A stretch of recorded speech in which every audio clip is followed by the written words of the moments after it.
Ceci est un livre audio autogénéré par Google. Introduction générale. 1. Du droit de la culture au droit des affaires. Entreprendre un doctorat dans le domaine des sciences juridiques, c'est accepter de consacrer son temps à un sujet, à un thème, à une problématique juridique, économique, sociale et ou culturelle, pendant un temps à la fois déterminé et indéterminé. Ces 3, 4 voire 5 années de recherche aboutissent à la rédaction d'un essai de plusieurs centaines de pages. Le cursus universitaire s'achève alors avec l'expression de sa propre pensée, la mise en forme d'une réflexion personnelle et l'acquisition d'une maturité intellectuelle qui n'appartiennent qu'à son auteur. De ce fait, il est possible de dire qu'un travail doctoral est la représentation intellectuelle d'un intérêt scientifique, d'une volonté d'apprendre, de savoir et d'exprimer une passion. C'est dans cette optique que les pages à venir vont s'approprier, analyser et apprécier l'encadrement de la culture et de la transmission des savoirs à un moment où les nouvelles technologies de l'information et de la communication, NTIC, semblent s'emparer pleinement de ces domaines particuliers que sont successivement l'écrit, la création intellectuelle et la chaîne du livre. Une étude juridique du livre, et plus précisément des livres, fera l'objet d'une grande partie de ce travail. Il est à préciser que le droit du livre ne s'inscrit pas dans un domaine juridique bien défini. En effet, l'étude du cadre juridique des livres doit concilier l'encadrement juridique de l'économie qui vise des intérêts particuliers, avec l'accès à la culture qui est d'intérêt général. Ainsi, ce droit est un ensemble de dispositions issues notamment du droit administratif, en ce qui concerne les bibliothèques publiques et la conservation du patrimoine, du droit pénal, afin de lutter contre les usages abusifs des œuvres de l'esprit, et du droit civil qui encadre la signature des contrats de publication.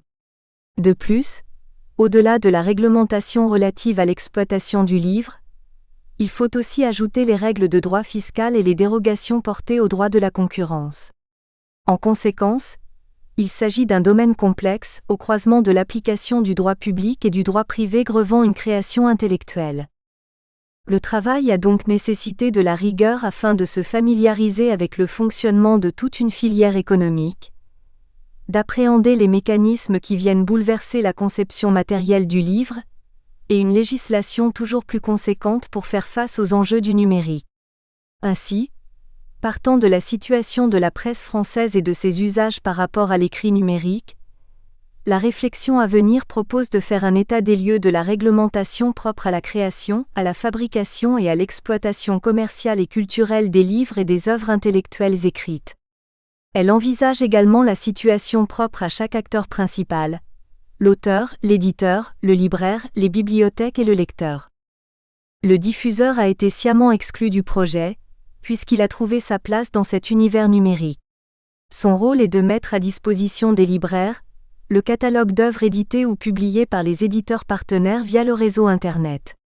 Quant à l'imprimeur, bien que la numérisation des écrits ait des répercussions évidentes sur son activité professionnelle, il apparaît peu probant de le placer au cœur d'une réflexion portant principalement sur l'exploitation numérique du livre. 2. Conciliation entre l'économie du livre et l'accès à la culture française écrite. À l'origine de cette réflexion, l'objectif était d'apporter des éléments de réponse sur la conservation du patrimoine écrit immatériel.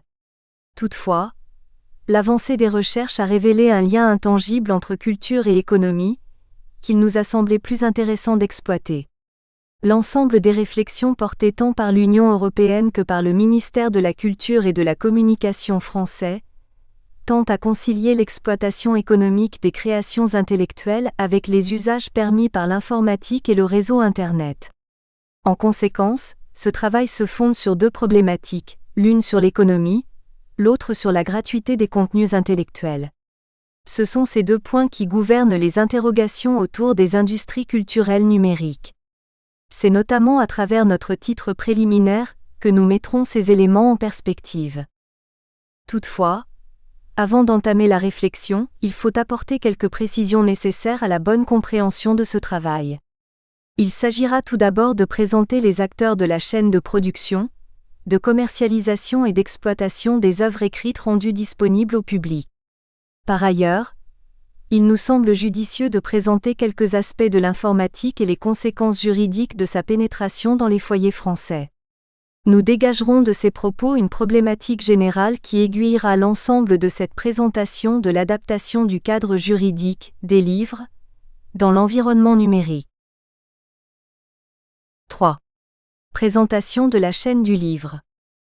La commercialisation du livre implique plusieurs entités économiques. L'auteur, l'éditeur, l'imprimeur, le diffuseur ou l'e-diffuseur, le distributeur ou l'e-distributeur, les bibliothèques et enfin le consommateur. Chacune de ces entités constitue le maillon d'une chaîne cohérente d'activités. Bien établie dans une société fondée sur le bien matériel, la numérisation des industries culturelles vient remettre en cause l'organisation de la production et de la commercialisation des livres édités, voire simplement publiés. L'auteur crée. L'éditeur met en forme. L'imprimeur matérialise. Le diffuseur partage. Le distributeur vend. Les bibliothèques diffusent. Le lecteur use. Toutefois, l'arrivée du numérique et de l'outil Internet vient bouleverser cette organisation. L'auteur subit, plus ou moins passivement, les téléchargements dits illégaux d'œuvres diffusées sans autorisation de l'auteur. L'impression sur papier n'est plus systématique. Les libraires doivent faire face à la création des e-distributeurs. Parfois, l'éditeur met lui-même en place sa propre librairie en ligne. La chaîne du livre connaît donc une totale déstructuration, du fait de la dématérialisation croissante de la société. Afin de mieux appréhender les enjeux relatifs aux modifications de toute une filière économique, il convient de revenir sur la numérisation progressive des industries culturelles. Une telle présentation est nécessaire, puisque les pratiques juridiques en matière d'édition suivent les évolutions de l'exploitation économique des biens culturels. Si la numérisation des livres et la création de livres numériques apparaissent tardivement sur le marché économique de la culture, c'est notamment en raison de supports mal adaptés. Par conséquent, il était nécessaire de proposer de nouveaux supports pour permettre la lecture numérique. 4. L'origine, la dématérialisation des moyens de communication dans la société contemporaine. Les fondements du réseau Internet datent de 1974, lorsque Vinton Cerf et Bob Kahn révèlent le protocole TCP/IP. Toutefois, ce n'est qu'en 1989 que Tim Berners-Lee crée le World Wide Web, tel que nous l'utilisons de nos jours. Dans un premier temps d'utilisation restreinte, ce moyen de communication en ligne connaît un franc succès auprès du grand public depuis le milieu des années 1990, et plus encore, depuis la commercialisation des smartphones à partir de 2011. Le phénomène est tel qu'aujourd'hui, la vie quotidienne est rythmée par les nouvelles technologies. Du réveil par son téléphone mobile à la consultation de ses courriers électroniques avant le coucher, le numérique encadre nos faits et gestes tout au long de la journée, amenant même à une dépendance de l'homme à son appareil mobile. Cette dépendance prouve que la société a créé de nouveaux besoins, notamment celui de l'immédiateté et de la connectivité. L'appropriation de cette technologie par les foyers, bien que lente, a donc fini par bouleverser le fondement de la société mondiale, la chose matérielle. Ainsi, les habitudes des ménages se sont modifiées et le réseau Internet est devenu le symbole de la dématérialisation de l'économie et des contenus informationnels et culturels. 5. La dépendance entre le premier projet de numérisation de livres et l'outil Internet. La numérisation des industries culturelles est la conséquence de l'amélioration des données informatiques. Ce passage au numérique semble avoir commencé au début des années 1960 avec la mise en vente des jeux vidéo. Toutefois, ce n'est réellement que dans les années 1970 que la commercialisation des consoles auprès du grand public prend son essor. Par la suite, dans la deuxième moitié des années 1990, ce sont les industries cinématographiques et musicales qui mutent vers le format numérique. C'est l'apparition des DVD et des formats musicaux en MP3. A priori, le livre numérique semble rester dans l'ombre du numérique. Cependant, le désir de créer un livre numérique est également né au début des années 1970. En effet, le projet Gutenberg, lancé par Michael Hart, visait à créer une bibliothèque numérique. Ce projet poursuivait deux ambitions. Utiliser l'idée que tout document contenu dans un ordinateur peut être reproduit à l'infini, et exploiter le développement de l'outil Internet pour rendre possible l'accès à des éléments numériques présents dans un environnement informatique distant. Par conséquent, la prospérité d'une bibliothèque numérique était et est toujours fonction des recherches menées sur la transmission des données en réseau. En tout état de cause, à l'aurore de la dématérialisation des industries culturelles, le stade encore embryonnaire de la transmission de données en réseau et l'absence de support adapté à un certain confort de lecture ne permettent pas d'offrir un service de livre en ligne. Finalement, pour que ce projet s'épanouisse pleinement, il faut attendre que les technologies de l'information s'améliorent. Aujourd'hui, la plateforme en ligne du projet Gutenberg offre environ 49 000 ouvrages numérisés, disponibles gratuitement contre à peine 1000 en août 1997. 6. Les technologies nécessaires à la lecture du fichier livre. Le passage du livre au format numérique n'est en réalité que la conséquence du développement des nouvelles technologies et de la numérisation croissante de la société et des industries culturelles. En effet, dès lors qu'il s'agit d'un fichier numérique, il est nécessaire d'avoir un support. Or, l'apparition des tablettes, des smartphones ou encore des liseuses électroniques est plus lente que celle du DVD ou du lecteur MP3. En effet, les technologies n'évoluent pas de la même manière. Ceci explique les 40 années nécessaires à rendre le livre numérique disponible à un plus large public. Ainsi, les outils de lecture numérique se développent dans la seconde partie des années 2000. En effet, il a fallu attendre l'année 2007 pour que soit enfin lancée la commercialisation d'appareils plus adéquats à la lecture numérique. La première mini-tablette, l'iPhone première génération, est lancée par Steve Jobs, concurremment à la liseuse Kindle, par Jeff Bezos. Désormais, les appareils adaptés à la lecture de livres dématérialisés entrent progressivement dans les foyers français. Le numérique peut désormais se mesurer au livre dans sa forme traditionnelle. Pourtant, en France, l'une et l'autre des machines ne reçoivent pas le même accueil de la part du public. En effet, seul 1% des Français seraient équipés d'une liseuse, alors qu'en 2014, plus d'une personne sur deux, 54%, avait l'usage d'un smartphone ou d'une tablette tactile. Ce désintérêt pour la liseuse s'explique notamment par le fait que celle-ci n'a été commercialisée avec une offre légale en langue française qu'à compter de 2011. Ce retard est indirectement le fait des éditeurs qui n'ont d'abord pas voulu passer d'accord avec la firme américaine de commerce en ligne. En conséquence, entre 2009 et 2011, la société Apple s'est saisie du marché des appareils électroniques portables, nécessaires à lire l'ensemble des écrits numériques au préjudice de la vente des liseuses. 7. La mutation de l'écrit. Jusqu'à présent, l'écrit était matérialisé par une impression sur du papier ou un support assimilé. Ce support était uniquement destiné à la lecture de l'écrit. Toutefois, les NTIC influent sur l'usage de l'écrit qui devient progressivement indépendant du support matériel. Ainsi, si l'imprimerie a permis au peuple de lire, Internet va lui permettre d'écrire. La principale conséquence de l'usage des appareils informatiques et de la mise en réseau Internet de ces machines et la généralisation des actes de communication au public par le public. En outre, cette modernisation des moyens de communication électronique a entraîné la diversification des modes de publication à moindre coût. L'écrit numérique se présente ainsi comme une opportunité pour les entreprises d'édition et de publication, de diffuser plus largement, que l'objet soit imprimé, numérisé ou numérique. 8. Les premiers usages de l'écrit numérique. L'écrit numérique est une informatisation du langage humain. Toutefois, il nécessite un logiciel pour en permettre la lecture par l'homme. Ainsi, l'écrit devient numérique dès lors qu'il est issu d'un langage de programmation. Il a d'abord marqué la dématérialisation des informations de presse, par la diffusion par voie électronique. Avec les NTIC, l'économie de la presse s'est métamorphosée. Désormais, les médias professionnels sont passés d'une économie directe à une économie publicitaire.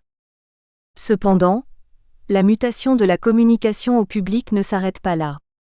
En effet, l'accès libre à l'actualité médiatique a progressivement pris une dimension participative et coopérative. En conséquence, aujourd'hui, l'écrit numérique permet à chaque utilisateur de s'exprimer sur ce qu'il souhaite, ou bien d'avoir accès, souvent gratuitement, à une abondance de connaissances. 9. De l'écrit numérique au fichier livre. C'est également à partir de cet écrit numérique que l'auteur, avec le soutien d'un éditeur, peut créer un nombre infini de fichiers et les proposer pour une édition ou pour une publication dans un format dématérialisé. Ainsi, le livre peut être envisagé selon un nouveau critère, le support de la publication. Il peut prendre la forme soit d'une chose matérielle, à savoir un livre imprimé, soit d'un fichier informatique, dit livre numérisé ou livre numérique. Chacune de ces catégories peut ensuite se scinder, selon la distinction proposée par M. Carra. À l'occasion des discussions relatives à la loi de 1981 sur le prix du livre, l'ancien sénateur a retenu une distinction permettant de différencier les types de livres, les livres à rotation lente et les best-sellers. Il est donc possible de reprendre l'expression de M. Carra, il n'y a pas le livre mais des livres. 10. Les enjeux sociétaux justifiant une réflexion sur le numérique culturel. En 20 ans, l'écrit numérique a modifié la perception des médias. En effet, avec le développement des médias sociaux tels que Facebook ou Twitter, l'accès libre à l'information est présenté comme un service fourni à titre gratuit. Ainsi, de plus en plus, l'outil Internet devient le symbole de la liberté, mise en exergue par la revendication européenne du principe de neutralité du net et de la gratuité.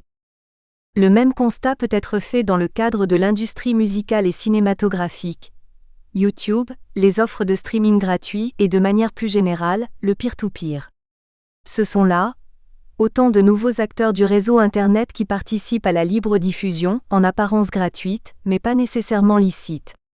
Dès lors, puisque la mutation numérique de l'édition de livres est plus tardive que pour les autres industries culturelles françaises, il apparaît légitime de se poser les questions utiles à protéger le commerce de livres, compte tenu des évolutions technologiques et des difficultés rencontrées par les autres industries culturelles.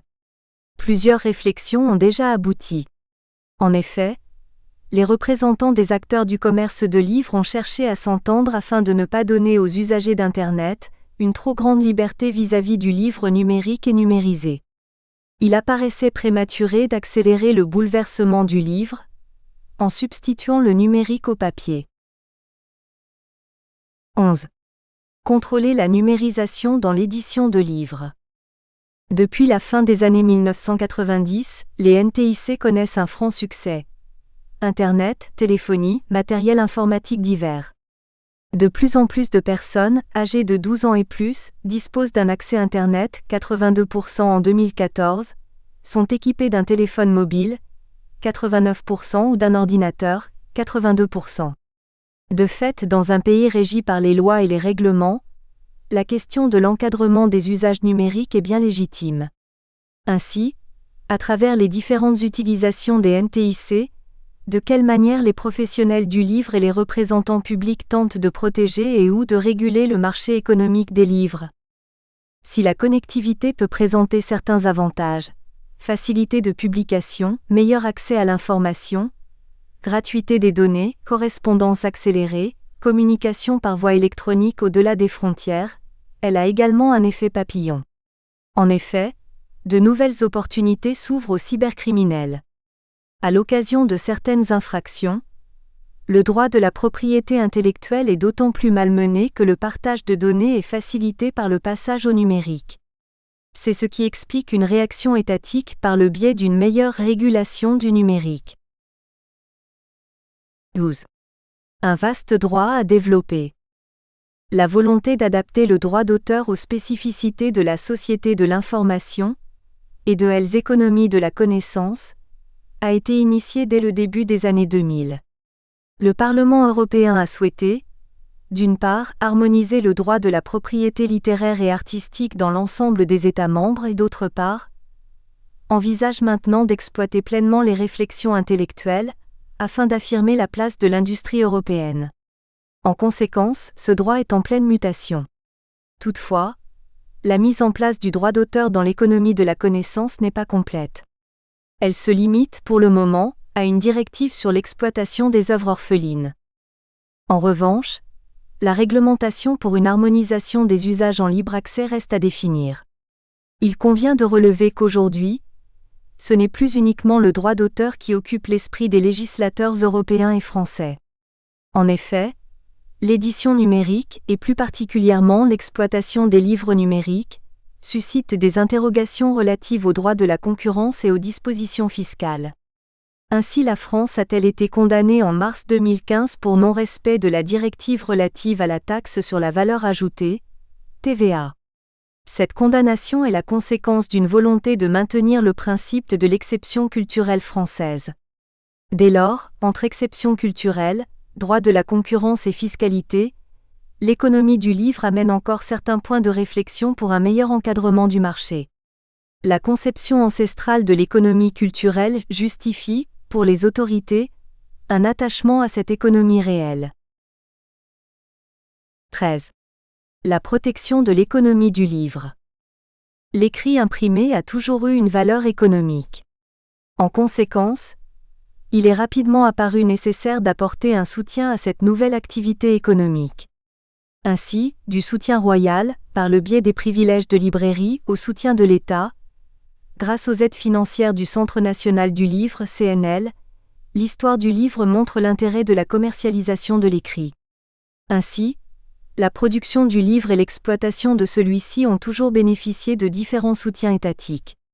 Aujourd'hui, il est possible de distinguer plusieurs actions de l'État auxquelles peuvent se joindre des initiatives privées. Ces aides interviennent tant en amont de la commercialisation, en proposant un soutien à la création intellectuelle par une protection des droits de l'auteur, qu'en aval, en adoptant des dispositions favorables au maintien des librairies indépendantes.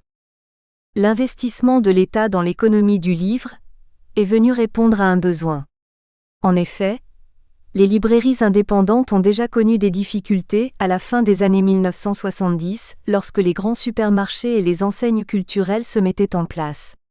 Il s'agissait d'offrir aux librairies indépendantes une chance de faire face à la libre fixation des prix.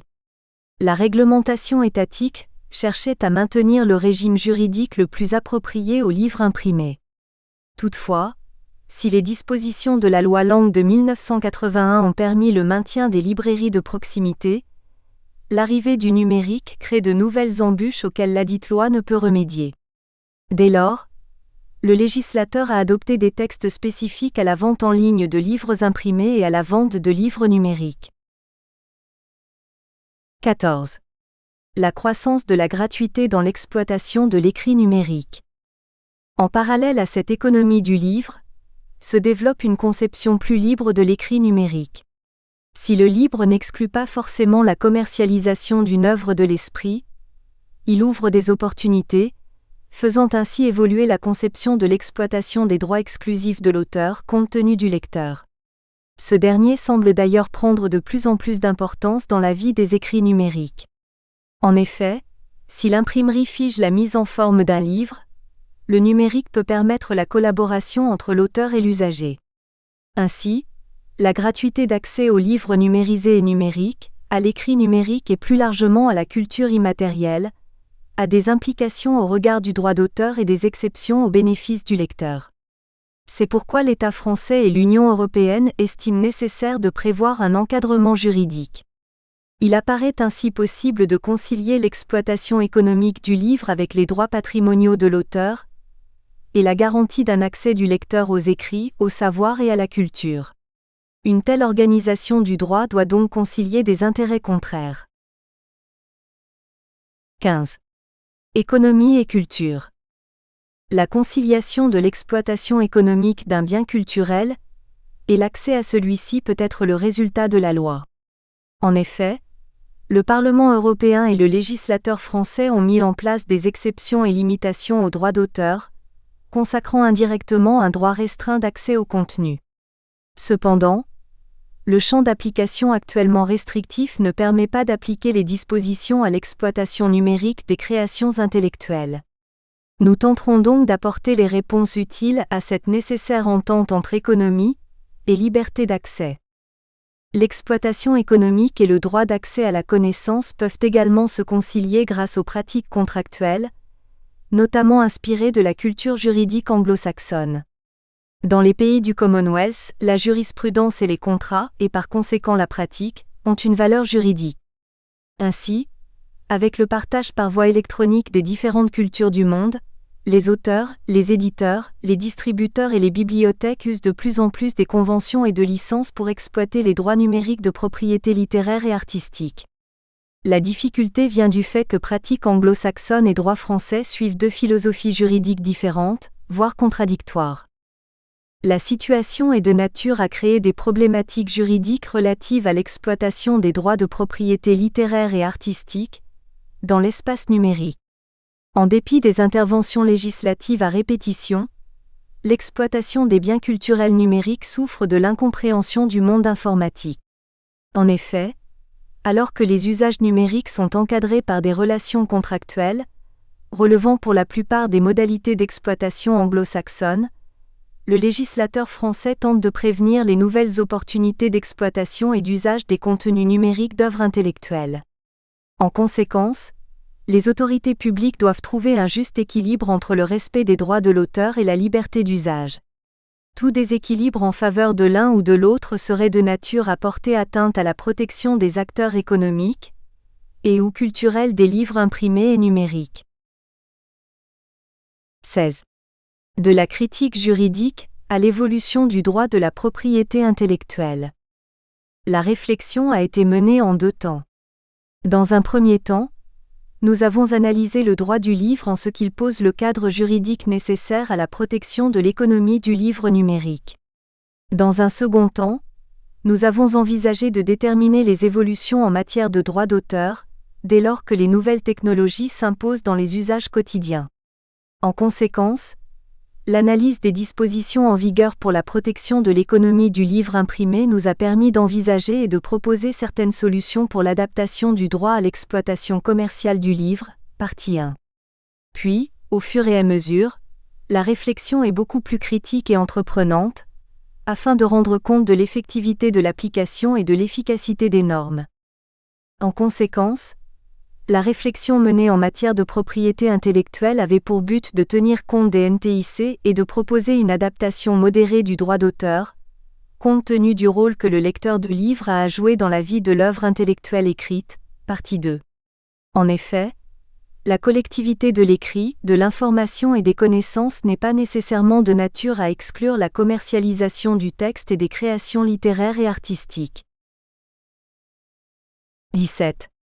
Des éléments nécessaires à la réflexion. Avant de pouvoir apporter les réponses juridiques aux problématiques relatives aux livres imprimés, numérisés et numériques, dans la société de l'information et l'économie de la connaissance, il est nécessaire de revenir sur certains éléments, partie préliminaire. Il s'agit en effet d'évoquer les évolutions à travers l'histoire du livre, ainsi que la situation de l'exploitation de l'écrit par la presse, depuis la généralisation de l'usage de l'outil Internet. Ainsi, cette première étude nous fera prendre conscience qu'à l'origine, les créations intellectuelles écrites n'ont pas de valeur économique et que celle-ci n'apparaît qu'avec l'imprimerie et la valeur commerciale de la production.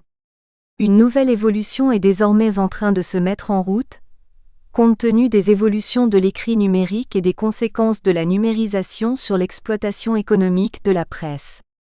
Partie préliminaire. L'évolution du droit de l'écrit. Partie 1. Du droit et de l'économie des livres édités. Partie 2.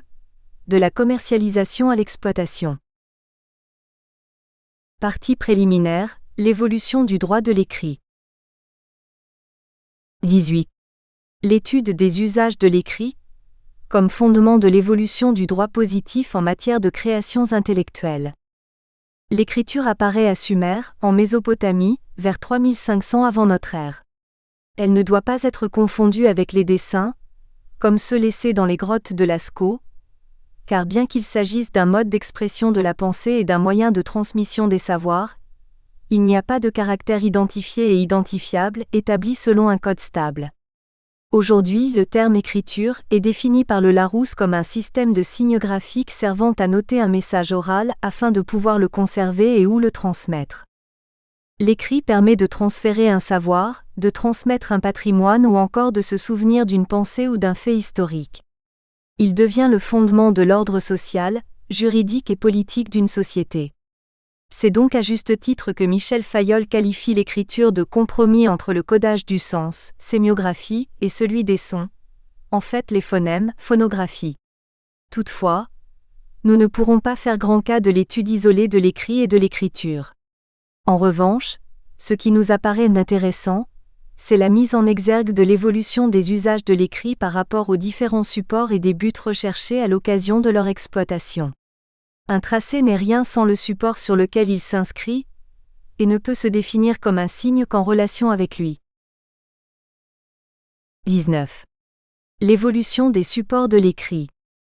L'écrit a d'abord eu comme support la pierre, puis le bois recouvert d'une pellicule de cire et l'argile. Les Chinois se sont servis de l'os, de l'écaille, du bronze. Les Sémites et les Grecs gravaient aussi des textes brefs sur des coquilles ou des fragments de poterie. Ce support est par la suite devenu papyrus, parchemin puis papier. C'est ainsi que le livre est né. Initialement, manuscrit, l'invention de l'imprimerie modifie la production des livres, les rendant plus accessibles au public. Dans la société contemporaine, l'écrit va même jusqu'à perdre sa matérialité, devenant ainsi un écrit numérique. Toutefois, le passage à l'écriture numérique n'est pas seulement un changement de support, c'est une reconfiguration du système technique de production et de manipulation qui agit sur la nature même de la connaissance.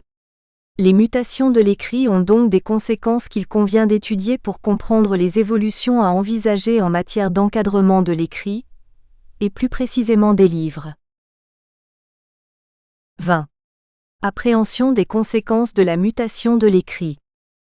Cette partie de l'étude se scinde dans deux problématiques distinctes qui nous permettront par la suite d'envisager la réglementation relative aux livres et les éventuelles évolutions. Dans un premier temps, nous ferons un rappel de la place de l'écrit dans l'histoire et la culture, chapitre 1. La matérialisation de l'écriture s'est tout d'abord présentée comme un bien collectif, partageant la parole religieuse. Puis, avec l'arrivée des caractères mobiles et des presses, l'imprimé devient un bien commercial. Dans un second temps, il s'agira de présenter certains aspects de la pratique de l'écrit numérique, chapitre 2.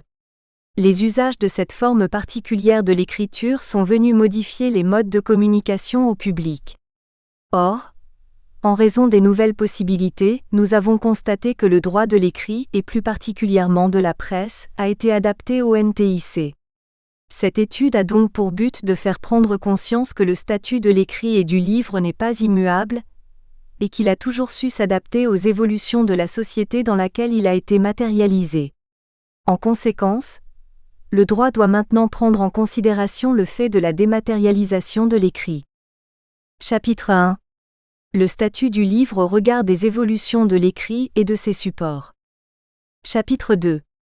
L'impact des nouvelles technologies sur les pratiques des médias écrits et le droit de l'information. Chapitre 1. Le statut du livre au regard des évolutions des supports. 21. Le livre à travers l'histoire. Feu Monsieur Labarre, ancien conservateur général honoraire à la Bibliothèque nationale de France, BNF, considère que la naissance du livre correspond à l'utilisation du bois comme support de l'écriture. Il base notamment son affirmation sur le fait que le mot livre vient du grec, biblos, et du latin liber qui avait comme premier sens, écorce d'arbre. En outre, il soulève le fait que le caractère qui désigne encore le livre en chinois le figure sous la forme de tablettes de bois ou de bambou. N'en demeure pas moins qu'au regard des contenus des bibliothèques de l'Antiquité, le support du livre était principalement le papyrus et le parchemin. En sus de l'évolution du support, ce sont aussi les évolutions de la forme du livre qui importent. Le livre papyrus était un rouleau dont la longueur moyenne pouvait être comprise entre 6 et 10 mètres. Ce support n'était guère adapté à la lecture. Pourtant, l'objet premier du livre apparaît de tout temps comme un mode de communication au public. Dès lors, si le passage du volumen au codex est considéré comme une évolution du livre, il marque surtout la révolution de la lecture.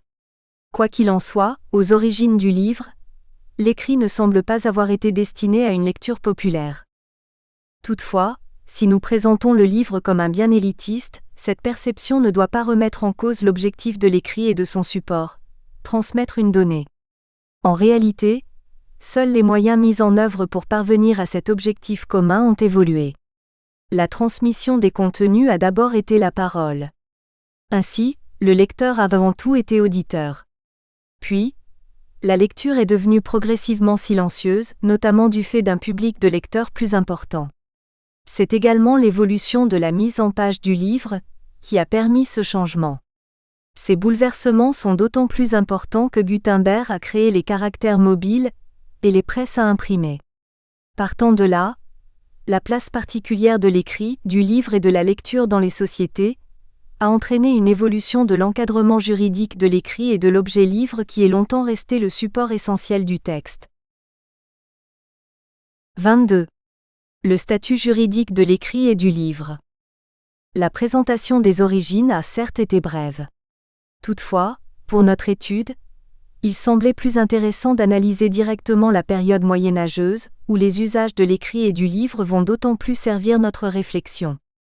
Après une rupture totale du statut de l'écrit et du livre, avec un passage d'un bien commun à un bien commercialisé, les NTIC semblent progressivement influer sur notre vision de l'écrit et ses modalités d'exploitation. Ainsi, nous constatons que commerce et gratuité se sont jusque-là alternés. Quels ont été les éléments qui ont permis d'aboutir à une commercialisation du livre, ou encore à la commercialisation de l'écrit et qui pourraient permettre désormais une conciliation de l'économie du livre et de la liberté d'accès? 23. Les nouvelles techniques de production de livres. Les évolutions de l'écrit se sont faites lentement. Le passage du livre manuscrit au livre imprimé a duré près de 50 années. En outre, la transition entre les différents statuts du livre puis de l'écrit, indépendamment de son support matériel, a été progressive et a duré plusieurs siècles. Initialement, le livre était principalement le support de la diffusion de la culture religieuse. Cette présentation de la situation historique n'a pas vocation à être exhaustive. Elle se veut juste une introduction permettant de comprendre l'idée selon laquelle le caractère commercial de l'écrit et du livre ne doit pas être figé et doit dépasser la seule économie de la connaissance.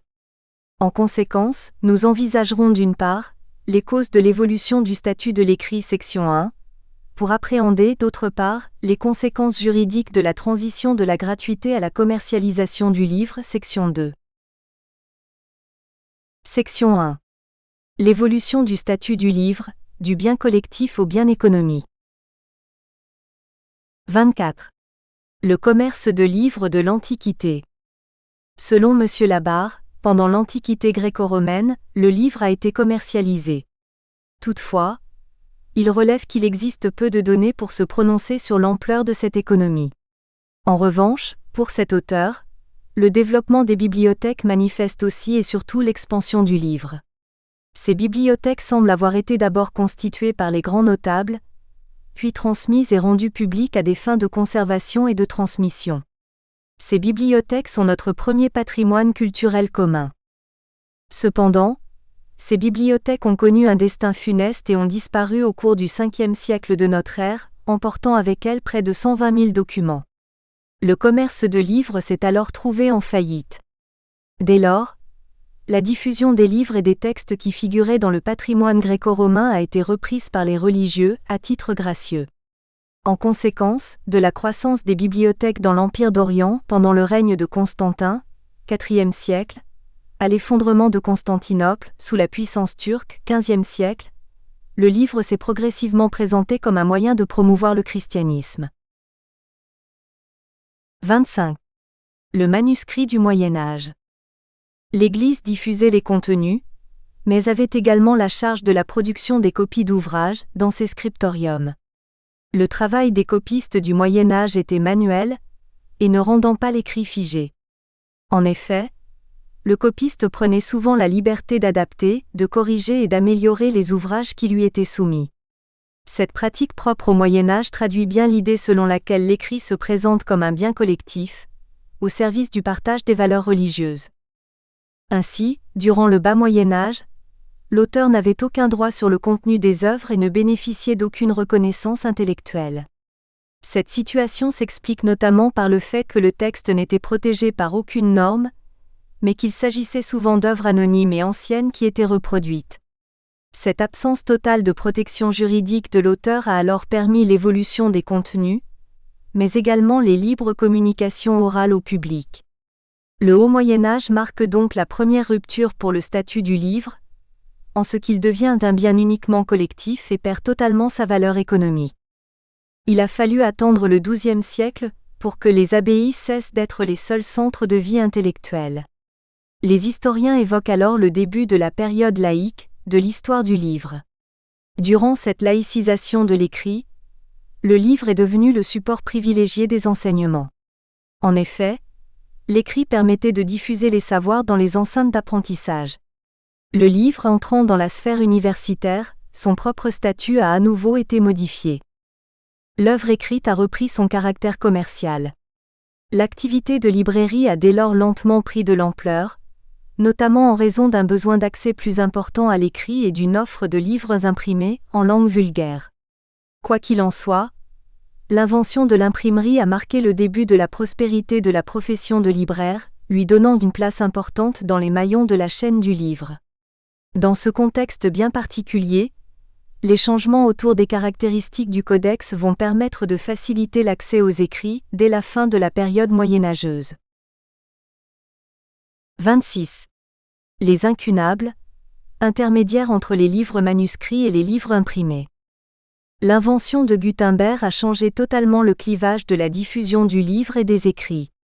Toutefois, l'adaptation de la publication aux nouveaux moyens de production a été lente, puisque, entre le déclin du livre manuscrit et l'avènement du livre imprimé, il s'écoule un peu moins d'un siècle. Ainsi, avant de vraiment distinguer le manuscrit du livre imprimé, les historiens du livre ont qualifié les premiers livres imprimés d'incunables. Ce terme, issu du latin incunabula, traduit l'idée de la naissance et du commencement. Aujourd'hui, nous considérons comme incunable tout ouvrage qui a été mis sous presse dans la deuxième moitié du XVe siècle et avant 1501. Ces derniers ont pour principale caractéristique d'être une pure copie d'un manuscrit, simplement reproduite par une autre technique. Ce n'est qu'au début du XVIe siècle que la police d'impression a perdu sa forme gothique, pour emprunter les caractères romains facilitant la lecture individuelle et silencieuse.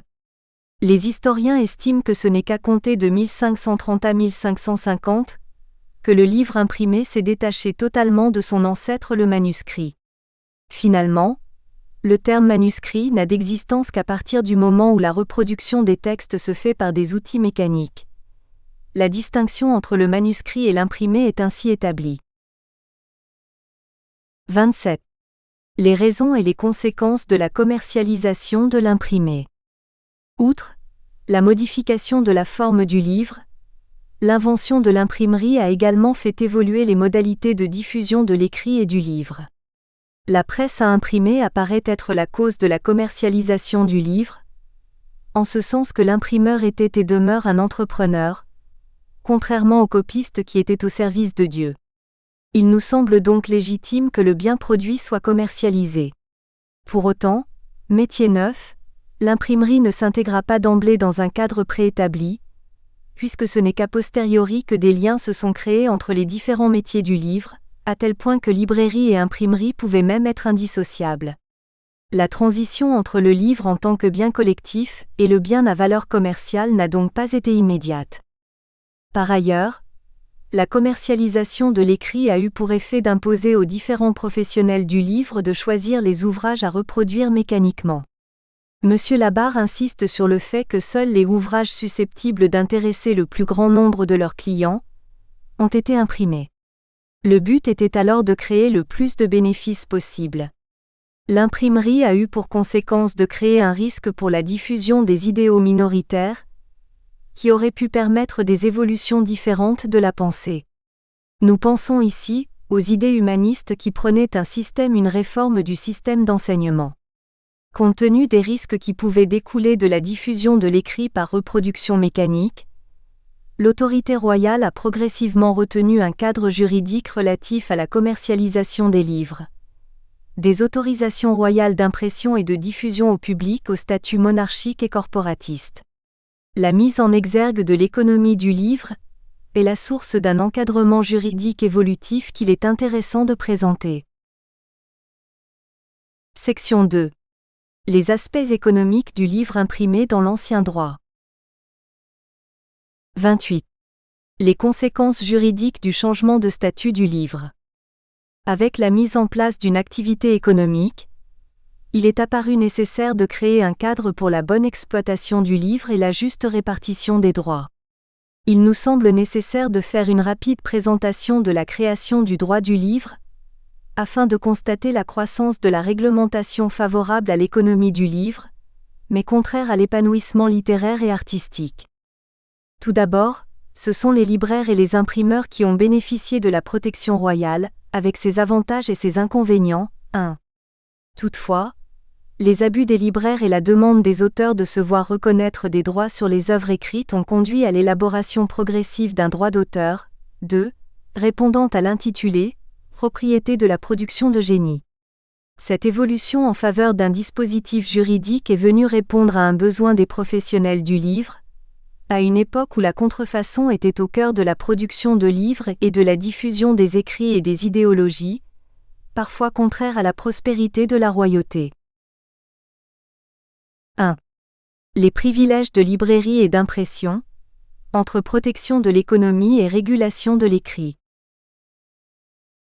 29. La mise en place des privilèges de librairie. Certains juristes contemporains attribuent l'absence de droit d'auteur, pendant tout le Moyen Âge, au fait que les moyens de reproduction et de communication au public d'une œuvre écrite n'étaient pas de nature à porter atteinte aux intérêts pécuniaires de son auteur. Ainsi, le défaut de commercialisation justifierait l'absence de droits patrimoniaux, mais pas des droits moraux de l'auteur sur son œuvre. Cette position nous semble peu convaincante, puisque le commerce de livres a connu un certain succès durant l'Antiquité. Or, il n'existait pour l'heure aucune réglementation favorable à l'auteur. À partir du XVIe siècle, le livre apparaît comme un bien économique qu'il faut encadrer. Toutefois, cette protection juridique espérée portait davantage sur la préservation d'un marché économique que sur une incitation à la création intellectuelle. En effet, ce n'était pas l'auteur qui demandait une protection, mais le libraire ou l'imprimeur afin de se prémunir contre ses concurrents. En conséquence, c'est le libraire ou l'imprimeur chargé de la fabrication mécanique de l'œuvre écrite qui bénéficiait d'une protection royale afin de lutter contre les actes de contrefaçon. Monsieur Labarre affirmait cela puisque dès qu'un ouvrage connaissait le succès, il était aussitôt contrefait par un autre imprimeur. La conséquence a donc été la reconnaissance d'un privilège d'exploitation économique des livres publiés. Le privilège accordant un droit exclusif pour son bénéficiaire peut être défini comme un monopole commercial qui confère l'exclusivité de l'impression et de la diffusion d'un livre pendant une durée donnée. Initialement, les rois avaient coutume de recourir à ces actes particuliers pour créer un droit à l'égard d'un simple particulier, l'autorité royale venant répondre à la requête d'un sujet exprimant un besoin particulier. Toutefois, ces privilèges royaux, nécessaires pour procéder à une impression et une diffusion des textes écrits, avaient deux raisons d'être. La première était la protection du risque économique pris par le libraire. La seconde était que cela permettait à l'autorité royale de contrôler la diffusion des contenus. Cet acte juridique était également un moyen de censurer les textes contraires à l'autorité royale et au catholicisme. Au gré des réformes en matière de livres, autorisation et contrôle des contenus sont devenus indépendants l'un de l'autre. 30. Le contrôle des contenus littéraires par l'autorité royale. Le temps d'une nuit, des affiches contenant un titre provocateur ont été placardées sur tous les murs de la ville de Paris. Les appartements du roi n'y ont pas exception, signe de défiance de l'autorité royale. Ce titre, jugé hérétique, tant par l'autorité royale que les autorités religieuses, a alors conduit à des persécutions contre les non-catholiques, à des saisies d'ouvrages et à des crémations littéraires. Suite à cette affaire dite des placards, en octobre 1534, le contrôle royal sur les contenus s'est établi progressivement. Dès mars 1535, le roi a tenté de limiter le nombre d'imprimeurs. La lutte contre les écrits s'est intensifiée avec l'ordonnance de Montpellier du 28 décembre 1537, qui a créé le dépôt légal obligatoire. Officiellement mise en place pour agrandir la bibliothèque du roi, Ce dépôt était officieusement un moyen de contrôler le contenu des ouvrages imprimés et diffusés au public. Les normes encadrant l'impression et le commerce de livres n'ont alors cessé de croître. À ce titre, par l'ordonnance de Moulins de 1566, le roi se déclare seul compétent pour délivrer les privilèges de librairie. Finalement, par un édit de 1686, les privilèges sont généralisés à tout texte imprimé. Dès lors que le roi ne souhaitait pas voir diffuser un texte, il avait juste à débouter l'imprimeur, le libraire ou l'auteur de sa demande de lettre patente. 31. L'éviction de l'auteur dans le système juridique de l'ancien droit. Depuis le début du Moyen Âge, l'auteur est un anonyme. Dès lors, autour du livre se crée une relation bipartite entre le libraire ou l'imprimeur et le roi. Quant à l'écrivain, il tente à avoir une place croissante dans l'exploitation des écrits imprimés, bien que lorsqu'il arrivait à obtenir un privilège, il était contraint de le céder à un tiers afin d'en exploiter le contenu. Progressivement, il s'est donc instauré un système complexe d'exploitation du texte publié dans lequel trois parties se disputent les droits sur l'œuvre. Ainsi, le libraire se déclarait propriétaire de l'œuvre qu'il faisait imprimer. Le roi donnait son accord pour la commercialisation et la diffusion des œuvres.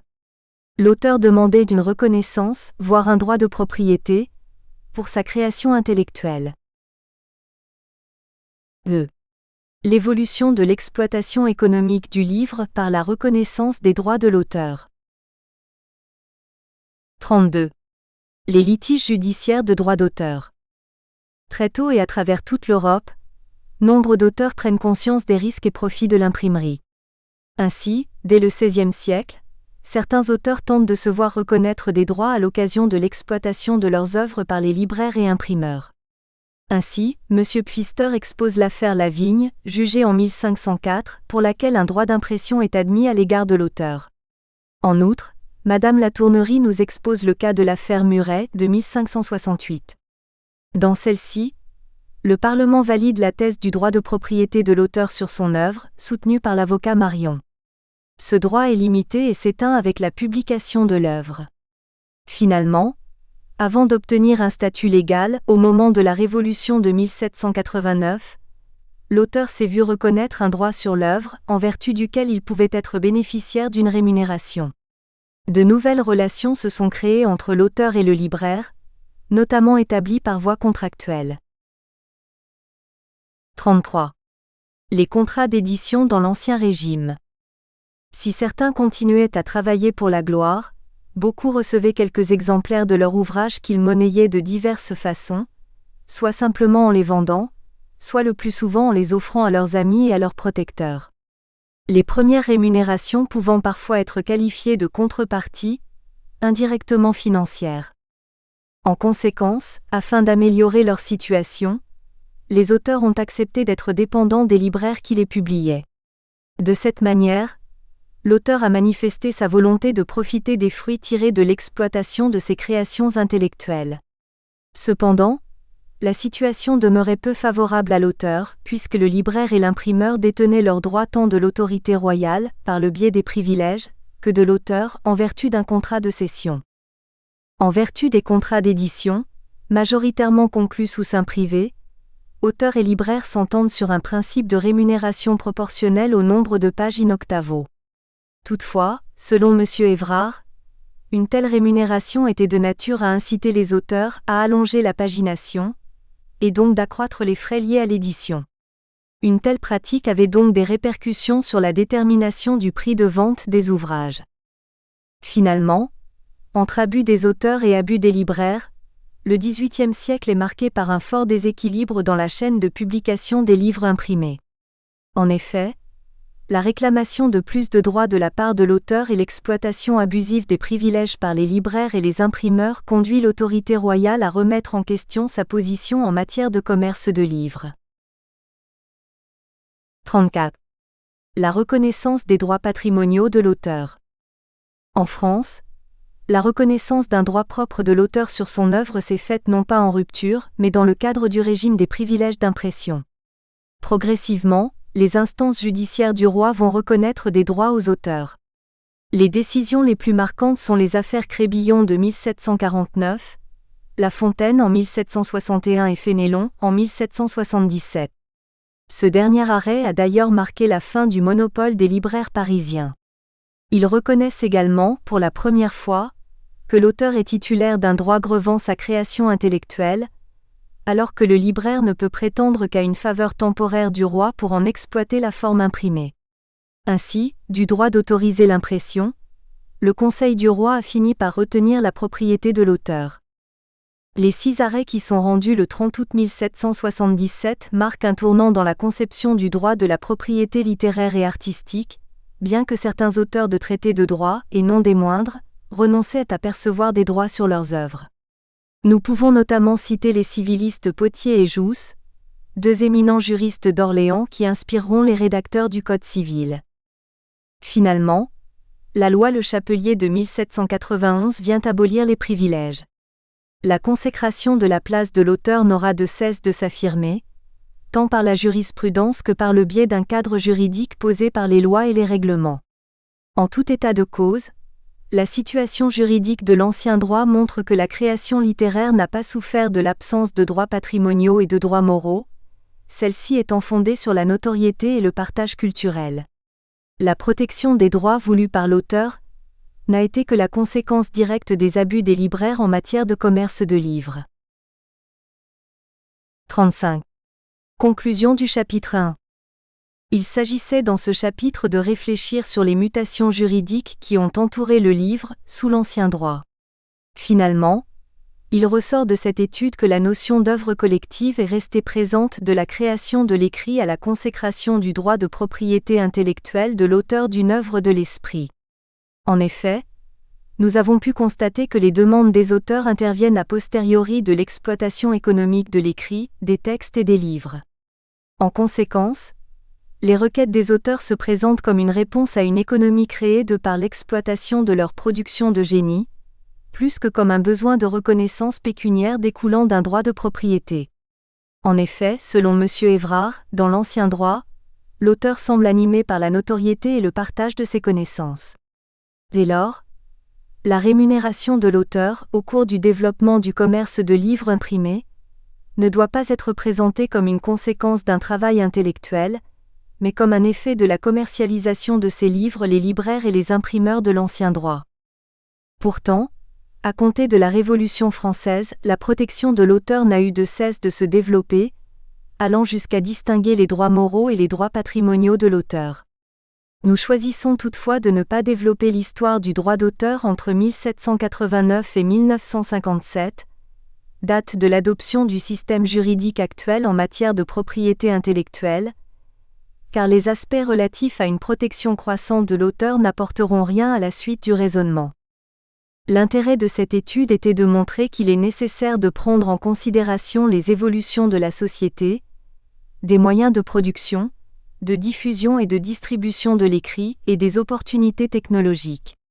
Ainsi, l'exploitation des droits patrimoniaux de l'auteur n'est pas une fin en soi. Dès lors, compte tenu de la pénétration des NTIC et des nouvelles modalités dans l'exploitation de l'écrit et des livres, il peut être intéressant de prendre en considération les évolutions technologiques, non pas dans le but de porter préjudice à l'auteur, mais afin de permettre le partage et l'épanouissement des créations littéraires et artistiques. Par conséquent, s'appuyer aujourd'hui sur l'incitation à la création pour justifier la protection des droits de propriété intellectuelle nous apparaît comme une dénaturation de l'acte d'écriture et de partage au profit d'une économie de l'information et de la connaissance. Ceci est d'autant plus vrai que l'écrit est progressivement dématérialisé et pourrait être amené à devenir indépendant de la commercialisation des supports matériels de l'écrit. Chapitre 2 – Nouvelles technologies, médias écrits et le droit de l'information. 36.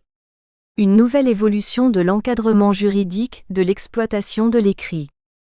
Depuis la Révolution de 1789, la propriété de l'auteur sur son œuvre a été renforcée, notamment par la reconnaissance de droits moraux. Ainsi, d'un bien commun, l'écrit est lentement devenu un bien privé protégé tant sur la forme que sur le fond, afin d'en garantir une bonne exploitation. Avec l'évolution des valeurs littéraires, aujourd'hui, Tout écrivain est fortement attaché à ses droits de propriété intellectuelle. Pourtant, l'arrivée du numérique dans le domaine de la culture et par conséquent de l'écrit pose de nouvelles problématiques quant à l'exploitation des droits de l'auteur dans ce nouvel environnement dématérialisé. L'étude du droit au regard de l'évolution des pratiques des médias illustrera parfaitement les évolutions du droit et les enjeux de l'écrit numérique pour l'exploitation du livre.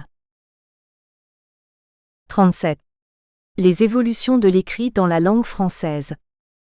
Selon le Petit Larousse illustré 2000, le média est tout support de diffusion de l'information, radio, télévision, presse imprimée, livres, vidéogrammes, satellites de télécommunication, etc., constituant à la fois un moyen d'expression et un intermédiaire transmettant un message à l'intention d'un groupe.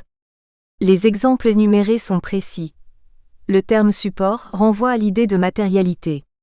Ce n'est pas le message qui prime la définition, mais l'objet qui permet sa transmission à un public. Dans une définition plus récente, le média devient tout procédé de transmission de la pensée, tout support des technologies de l'information et de la communication permettant la diffusion de messages sonores ou audiovisuels. L'évolution de la langue française en une décennie montre la dématérialisation du média dans la société de l'information. Toutefois, une telle définition amène également à faire une distinction entre plusieurs sortes de médias. D'un côté, celui qui serait qualifié de traditionnel, de la presse imprimée aux informations radio et audiovisuelles sur les ondes hertziennes, de l'autre, celui qui pourrait être nommé Internet, qui serait lui-même scindé entre médias en ligne et médias sociaux. Le média en ligne peut s'analyser comme l'homothétie du média traditionnel de l'information. Le média social, également électronique, est lui, issu de la collaboration des usagers des services de communication électronique, permettant alors de créer un collectif en vue de communiquer avec le public par voie électronique. Le législateur préfère l'expression « communication au public par voie électronique » pour qualifier juridiquement le média Internet. En dernier lieu, le législateur a procédé à une distinction entre communication audiovisuelle et communication au public en ligne. 38. La communication au public en ligne. Le législateur distingue deux types de communication au public par voie électronique, en ce sens qu'il applique un régime distinct selon qu'il s'agit d'un service de presse en ligne ou d'une communication au public par un procédé audiovisuel. Ainsi, est considérée comme une communication au public par voie électronique toute mise à disposition du public ou catégorie de public par un procédé de communication électronique, de signes, de signaux, d'écrits, d'images, de sons ou de messages de toute nature qui n'ont pas le caractère de correspondance privée. Les moyens de communication au public ne se limitent donc pas à la simple utilisation de l'écrit numérique. Ainsi, un message diffusé par voie radiophonique ou télévisuelle est qualifié de communication au public par voie électronique. Quoi qu'il en soit, notre étude se limitera à la communication au public en ligne. En effet, l'analyse de la situation juridique du droit de la communication audiovisuelle apparaît comme étant hors de nos propos. 39. Une petite histoire de la communication au public en ligne. En France, le premier média en ligne a été publié en 1995. Des journalistes, originaires de la région Alsace, ont choisi de mettre à la disposition de leurs lecteurs un journal numérique d'information locale. Le milieu des années 1990 marque alors le début de l'information numérique, dont l'importance croît encore avec l'intérêt du public pour les NTIC. Ainsi, l'activité de communication au public en ligne se popularise et parallèlement, l'accès aux actualités devient un service gratuit. L'outil Internet apparaît donc comme le précurseur de l'information collective et participative. Peu à peu, l'auteur amateur se joint à l'auteur professionnel, ouvrant une nouvelle concurrence entre les auteurs de médias écrits. Toutefois, la professionnalisation donne naissance à un doute sur la crédibilité de l'information disponible.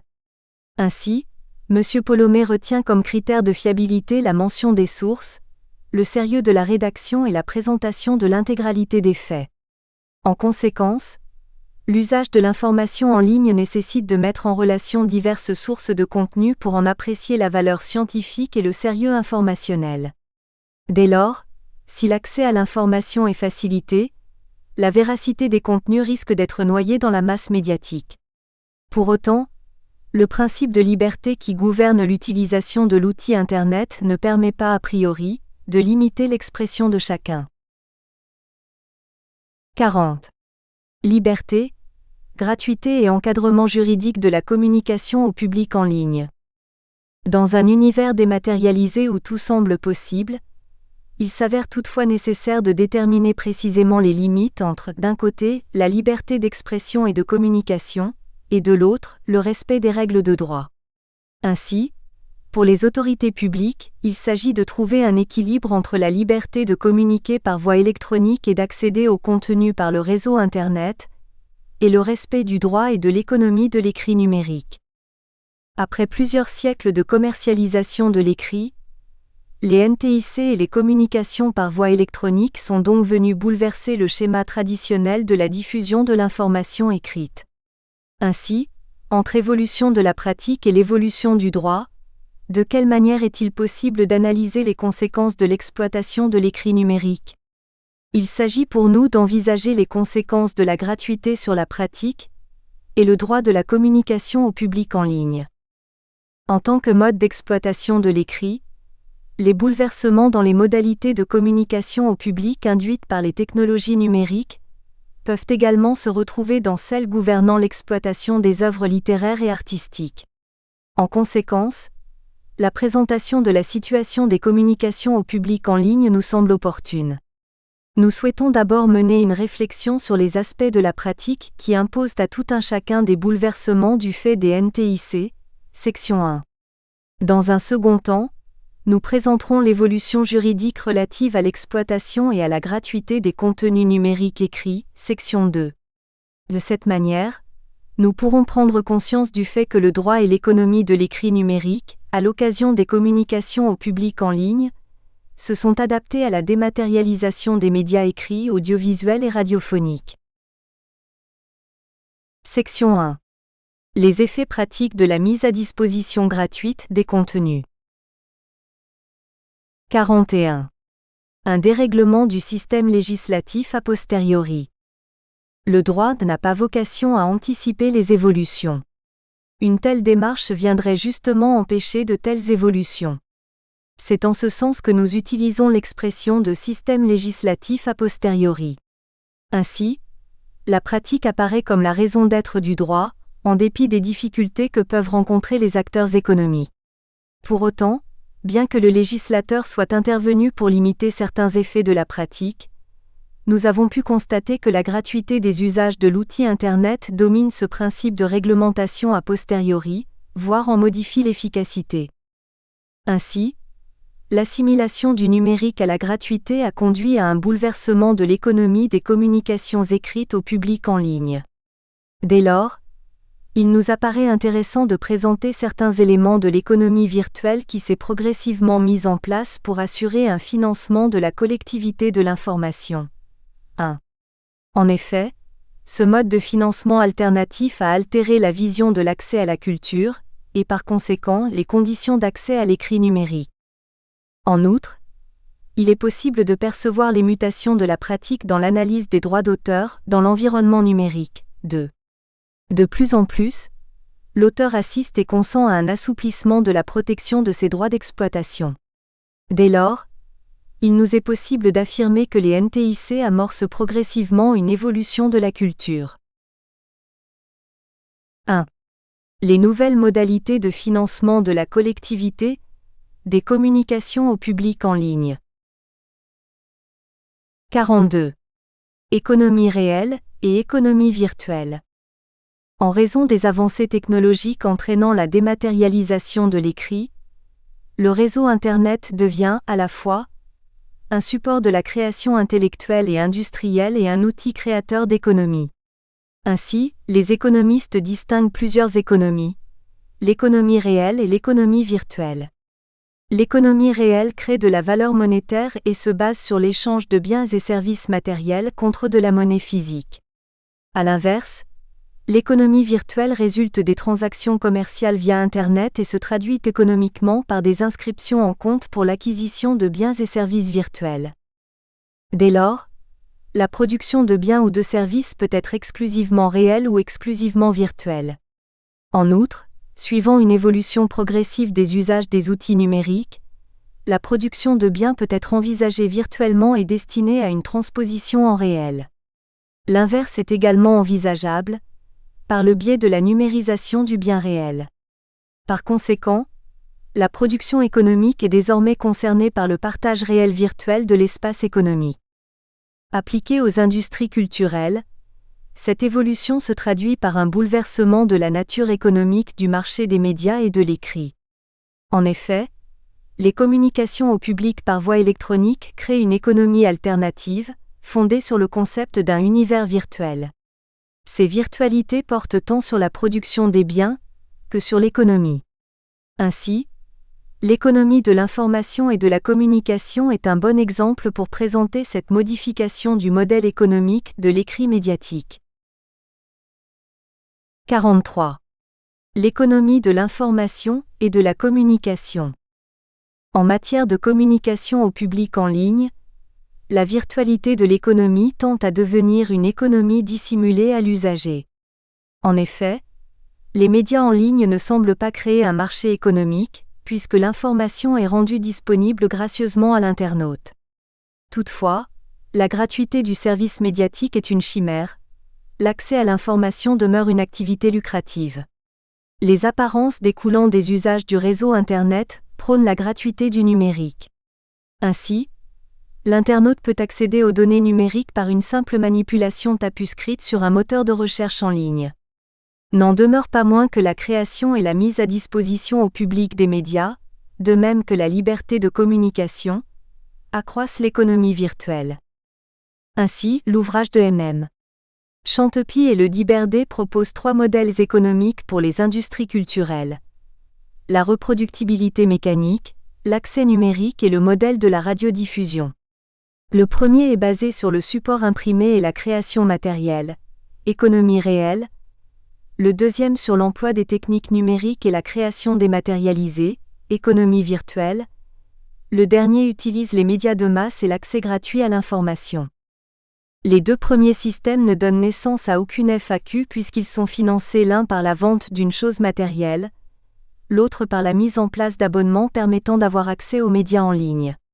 Il s'agit là d'un financement direct. Cette situation correspond au fonctionnement traditionnel de la commercialisation des industries culturelles.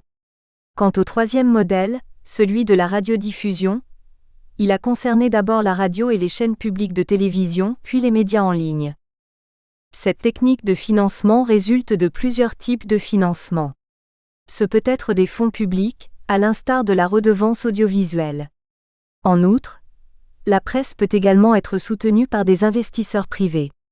Ainsi, le Fonds pour l'innovation numérique de la presse verse des aides pour financer l'évolution de la presse numérique et les entreprises versent une rémunération aux éditeurs de presse en ligne, au titre de la diffusion d'annonces publicitaires. Cette dernière modalité de financement de l'information a profité des opportunités liées au développement des moyens de communication par voie électronique. La valeur tend ainsi à se déplacer vers l'extérieur des filières culturelles traditionnelles.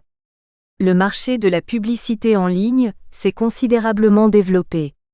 Des acteurs tels que Google ont nettement bénéficié de l'augmentation de l'audience d'Internet. En conséquence, le réseau Internet a permis de promouvoir une économie de biens et de services collectifs. 44. La collectivité de l'information. Le bien collectif, encore appelé bien public, est une qualification économique d'un bien qui se caractérise par la non-exclusion et la non-rivalité. Il s'agit d'abord de l'impossibilité pour tout agent économique d'interdire l'utilisation d'un bien, par exemple en raison de l'absence de paiement. Ensuite, la collectivité du bien résulte de la possibilité donnée à chacun d'user simultanément d'un bien sans pour autant porter préjudice à la consommation de ce même bien par d'autres personnes. Par cette définition, la question se pose de savoir si l'information médiatique est ou non un bien collectif. La réponse est affirmative. En effet, le support de l'information numérique peut être payant, achat d'un poste radio, d'un téléviseur, paiement pour une connexion Internet, mais les contenus diffusés sont eux pleinement gratuits. Les médias de masse sont donc un bien collectif au sens économie. Toutefois, cette qualification ne concerne que certains biens informationnels. En effet, seules sont concernées les données libres. Par conséquent, une partie de l'information numérique est, ou peut devenir, un bien collectif, dès lors que les deux critères susvisés sont remplis. En premier lieu, le critère de la non-exclusion implique que tout internaute doit avoir un accès au contenu informationnel, sans contrepartie financière. En second lieu, la diffusion de l'information doit remplir le critère de la non-rivalité, en ce sens que la consommation du contenu n'annihile pas le droit d'accès des autres utilisateurs du réseau. 45. Les technologies au service de la diffusion des savoirs et de la culture. Dans ce contexte d'adaptation du fonctionnement de la société moderne au numérique, le public français va progressivement trouver sa place au sein de l'interconnexion mondiale. En effet, l'interopérabilité des communications par voie électronique s'envisage à l'échelle mondiale. Aujourd'hui, l'Internet permet de mettre en réseau près de 1,8 milliard d'internautes. En outre, la gratuité et la rapidité d'accès à ces données laissent planer l'idée Google que selon laquelle l'homme aura un jour une puce électronique dans le cerveau, lui donnant accès à la connaissance universelle. Quoi qu'il en soit, l'amélioration des supports numériques invite subtilement l'utilisateur final à modifier ses habitudes pour passer progressivement à la lecture numérique gratuite. D'abord à valeur commerciale, les communications en ligne semblent donc influencées par l'idée d'une libéralisation de l'accès à l'information. Au regard de ces considérations, il nous est possible de dire que la dématérialisation des médias écrits modifie les pratiques et les usages. Dès lors, il n'est pas surprenant qu'une telle conception de la connaissance et de la diffusion des savoirs soit de nature à impacter sur la place des droits d'auteur, dans cette nouvelle conjoncture des communications au public par voie électronique. La place des droits d'auteur dans les communications au public en ligne. 46. Des droits d'auteur attachés aux créateurs de l'œuvre. Nous n'envisagerons pas la place des droits d'auteur des journalistes. En effet, en tant que professionnels de presse, ceux-ci ont principalement un statut de salarié. Or, au regard de l'objet de la présente recherche, nous ne nous intéresserons par la suite qu'à l'auteur, sans lien de subordination avec son éditeur. En conséquence, une telle étude des droits d'auteur des journalistes, soumis au droit du travail, n'apportera rien au débat relatif aux droits de propriété littéraire et artistique de l'auteur de livres. En vertu du droit français et européen de propriété intellectuelle, rien ne saurait justifier que l'auteur soit privé des droits attachés à sa création intellectuelle. En effet, l'article L111-1 du Code de la propriété intellectuelle précise que même un contrat de louage d'ouvrage ou de service ne saurait avoir de conséquences sur la titularité des droits. Ainsi, toute communication au public en ligne est protégée par le droit d'auteur, sous réserve de l'originalité et de la licéité des contenus. C'est en conséquence que la Cour européenne des droits de l'homme a décidé que la liberté d'expression ne pouvait pas justifier une atteinte au droit d'auteur. Toutefois, elle précise que le fait de donner la préférence aux droits de propriété littéraire et artistique est la conséquence d'une exploitation commerciale de l'œuvre originale. Ainsi, les droits d'auteur sont attachés à la personne qui a créé l'œuvre. Cependant, la liberté d'expression et les exceptions aux droits d'auteur peuvent justifier une atteinte dès lors que l'exploitation exclut toute commercialisation. Finalement, à travers cette solution, il nous est possible de retrouver certains éléments consacrant certaines utilisations des licences d'exploitation dites libres que nous envisagerons plus tard. En effet, cette solution prise à contrario laisse supposer la licéité de la réutilisation d'une œuvre de l'esprit numérisée par un tiers, dans la limite d'une exploitation privée et non commerciale. Dès lors, il nous semble qu'il pourrait être intéressant d'envisager l'assouplissement des droits d'auteur compte tenu des pratiques de communication au public en ligne. 47. Un assouplissement de fait des droits d'auteur pour les communications au public. Le réseau Internet permet des actes criminels et de délinquance pour lesquels les autorités cherchent à lutter efficacement. Ainsi, La mise en ligne, effectuée sur un site accessible au public, constitue assurément, lorsqu'elle est relative à des œuvres et des prestations protégées, un acte d'exploitation publique soumis aux droits d'auteur et aux droits voisins tels que consacrés, en droit français, par le Code de la propriété intellectuelle. Pourtant, certaines pratiques de l'écrit numérique, et plus généralement du partage d'œuvres littéraires et artistiques en ligne, prouvent que l'effectivité de cette affirmation est remise en cause par les pratiques informatiques. En effet, même la ministre de la Culture et de la Communication, à l'occasion d'une réponse ministérielle faite à M. Falorni, membre de la Commission du développement durable et de l'aménagement du territoire, a reconnu que le clic droit était désormais ancré dans la pratique. Toutefois, cette pratique est tolérée dans la mesure où l'exploitation n'a aucune valeur commerciale. En effet, l'usage communément répandu consiste à permettre le libre téléchargement au moyen d'un clic droit d'images à des fins privées. Cette position peut se justifier au regard des exceptions aux droits patrimoniaux de l'auteur. Cependant, la réponse ne nous semble pas en adéquation avec la culture juridique française en matière de protection du bien intellectuel de l'auteur. 48. L'incompatibilité entre les pratiques informatiques et la culture juridique française en droit d'auteur. Évoquer une incompatibilité peut paraître fort en signification. Toutefois, l'informatique et la numérisation des contenus bouleversent incontestablement les usages et les attentes du public. D'autant plus que certains réseaux sociaux offrent des possibilités d'exploitation privée d'œuvres intellectuelles, tout en les rendant gratuitement publiques et accessibles à tous. Pourtant, évoquer une incompatibilité n'implique pas que le réseau Internet et les communications au public en ligne soient dénués de toute régulation. Il s'agit en réalité de tenir compte des évolutions technologiques, afin de définir un juste équilibre entre les usages modernes des œuvres diffusées en ligne et les droits des auteurs et des créateurs.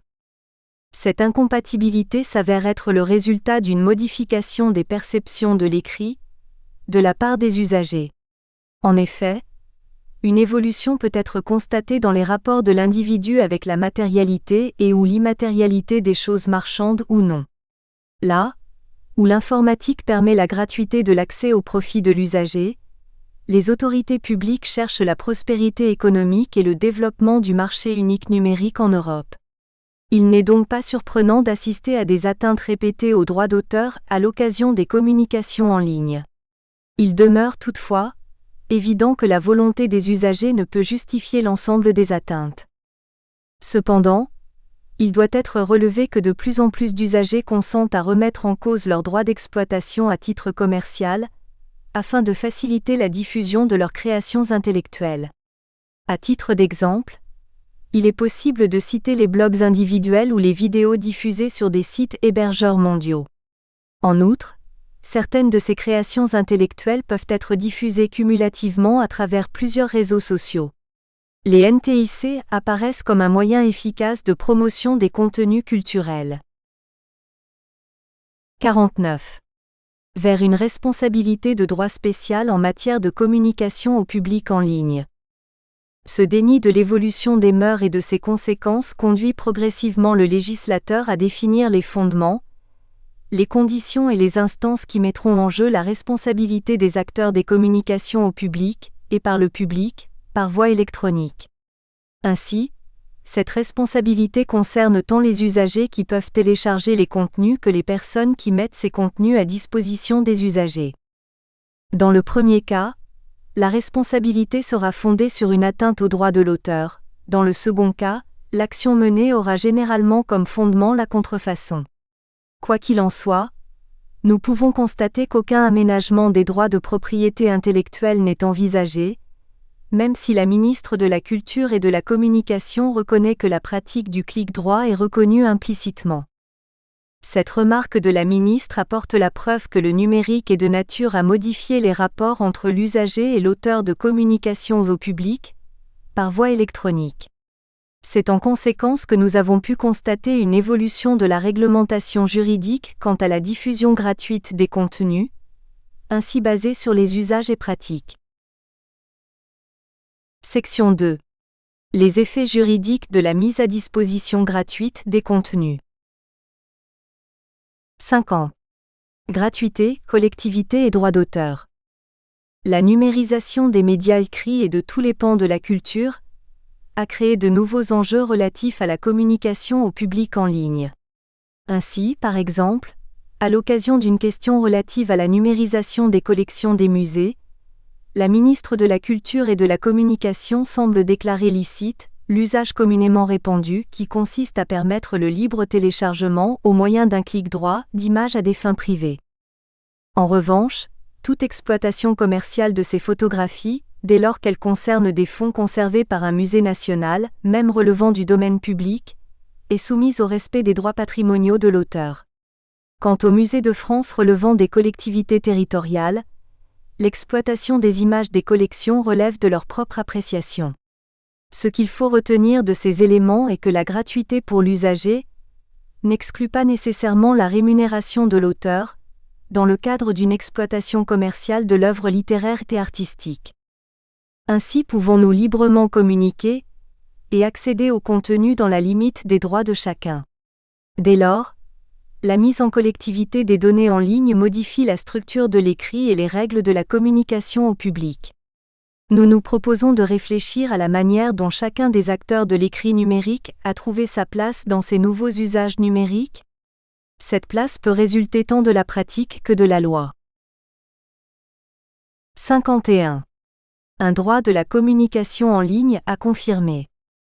Pour répondre à cette question, nous nous proposons d'abord de revenir sur le cadre juridique des communications au public par voie électronique, 1, puis sur la réglementation relative à la responsabilité lors des communications au public en ligne, 2.